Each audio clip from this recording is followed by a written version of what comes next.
Olá, sombrios! Bem-vindos aos Contos de Terror da Jessie. Hoje com Histórias de um Detetive. Subtítulo: O Manicômio. Se minhas loucuras tivessem explicações, não seriam loucuras. Friedrich Nietzsche. Estávamos de tocaia nos Everglades, mas não era uma operação comum. O pai da amiga do meu irmão Sammy tinha sido sequestrado pelo próprio irmão, como vingança por ter sido expulso de casa e da família.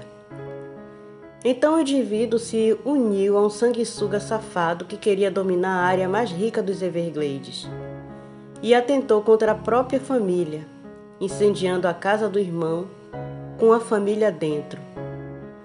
A princípio pensamos que só a filha tinha sobrevivido, mas aí um tempo depois descobrimos que o pai havia sobrevivido e estava sendo torturado pelo próprio irmão.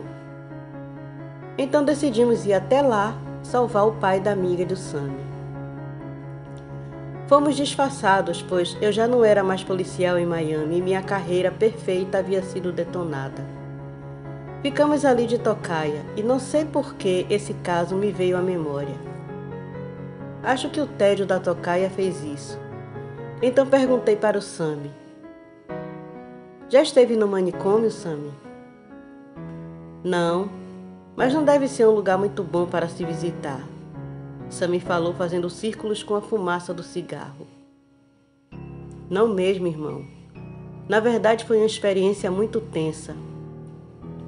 Ele parou o que fazia e me olhou surpreso, já perguntando: então você já esteve em um, eu posso supor? Sim, maninho, já estive. Ele se consertou no banco do carro e eu comecei a minha história.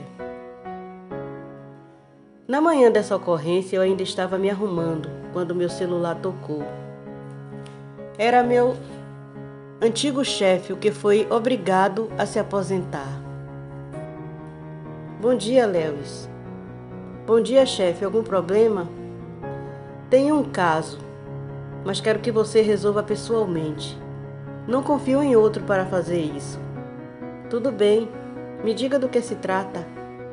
É um desaparecimento no manicômio. A filha de um delegado federal. Precisa ser discreto, Lewis. Pode deixar, chefe, serei. Me passe o endereço, que já vou daqui mesmo. Meu chefe me deu o endereço e fui ao lugar para investigar o desaparecimento da garota. Pense num lugar terrível. A visão daquele ambiente me fez repensar minha vida inteira. O manicômio ficava numa propriedade afastada do centro. A instituição ficava no meio do terreno. E havia 2 muros, um cercando o terreno e o outro mais próximo à instituição, cercando a mesma. Quando entrei com meu carro, passando por toda a segurança, fiquei imaginando como seria difícil alguém sair dali e desaparecer. Seria quase impossível, pelo menos vivo, seria. Lá dentro comecei minha investigação pelos funcionários, depois os médicos com quem ela tinha consultas e, por fim, com os terapeutas. Visitei cada lugar em que ela tinha acesso livre. E voltando ao meu primeiro pensamento sobre a segurança do local, quase impossível de fugir, eu estava certo. Era impossível. No entanto, um mau tempo chegou em Miami, trazendo ventos fortes e causando muitos estragos no lugar. E a pior coisa que poderia acontecer num lugar como aquele, quando você o está visitando, aconteceu. O complexo era dividido em 4 grandes prédios que formavam um quadrado, com o meio vazio, que era o pátio. Todos os prédios eram compridos, com 4 andares e apenas 2 entradas. A da frente, que era a entrada principal, e a outra dava para a área do centro. As outras entradas eram o acesso aos prédios.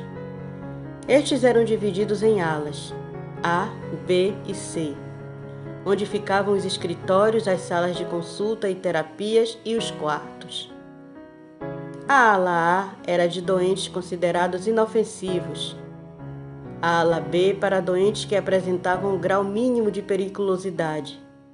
Mas a ala C era para os considerados com alto nível de periculosidade e violência extrema, ou seja, os psicopatas, os loucos que cometem crimes cruéis e os que não tinham controle sobre seus sentimentos de raiva. Explicado tudo, vamos aos fatos. O estrago causado pela tempestade foi justamente na ala C.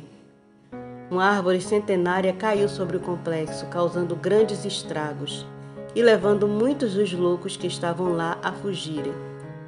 A segurança foi redobrada para aquela ala. Não havia luz e as buscas tinham que ser feitas à base de lanternas e taser. Que situação tensa era aquela! Qualquer passo que ouvíamos já ficávamos assustados. As ordens eram não tentar conter nenhum deles sozinho. Caso encontrasse algum, chamasse ajuda pelo rádio e usasse os taser em caso de perigo. Durante toda a tarde fizemos busca, andar por andar, cela por cela. Ouvíamos gritos ecoando pelo local, passos descalços correndo. Corríamos à luz da lanterna por todos os cantos e não víamos nada. Num certo momento me dei conta que o guarda que estava comigo havia sumido e eu estava sozinho. Comecei a chamar pelo homem e nada de resposta. Procurei-o por todos os cantos e nada. Foi quando ouvi risadas e mais risadas. Eu confesso que estava em pânico. E quem não ficaria? E quando ouvi passos em minha direção, eu me preparei para usar o taser. Mas o infeliz se desviou e continuou correndo em minha direção. Eu fiz a única coisa lógica, já que estava desarmado. Corri. Corri feito um louco. E o maluco atrás de mim. Foi quando cheguei no final do corredor e não havia saída. A única saída ficava para o lado oposto. O louco parou ao me ver encurralado e sorriu. Esperou uns 5 minutos e partiu na minha direção. Eu só me coloquei em posição de defesa porque ele vinha gritando parecendo um animal. Eu sabia que iria me ferrar, mas tentaria não machucar muito o infeliz. Ele chegou perto de mim e parou a meio metro. Eu podia ouvir meu coração batendo. O homem olhou para mim sério. A carne do seu rosto tremia e ele respirava profundamente. Então olhei para ele e um sorriso macabro se desenhou na cara do homem. Ele levantou a mão e tocou em minha testa dizendo: "Tá com você." Eu saí correndo para o lado oposto. Eu fiquei ali parado, quase tendo um infarto, e o maluco só estava brincando de "tá com você." Eu precisei de uns bons goles de uísque para me acalmar. Acabei descobrindo o que houve com a filha do delegado. Um dos seguranças se envolveu com a garota. Ela era desequilibrada, mas era bonita e sabia levar os caras na lábia. Eles se envolveram e ela acabou grávida. Ele não queria ser descoberto e matou a garota. Amarrou ela em posição fetal e colocou o corpo dentro de um saco de lixo e jogou junto com o lixo do local que seria levado naquele dia. Para o azar dele, a chuva, a ventania transformou o lugar num caos e galhos de árvores foram arremessados por toda parte, inclusive no container de lixo. E quando estes começaram a ser retirados durante a limpeza, alguns sacos foram rasgados no processo, e foi assim que descobriu o corpo. O homem foi preso, e o pai da garota não facilitou as coisas para ele. Eu voltei para casa com uma experiência e tanto.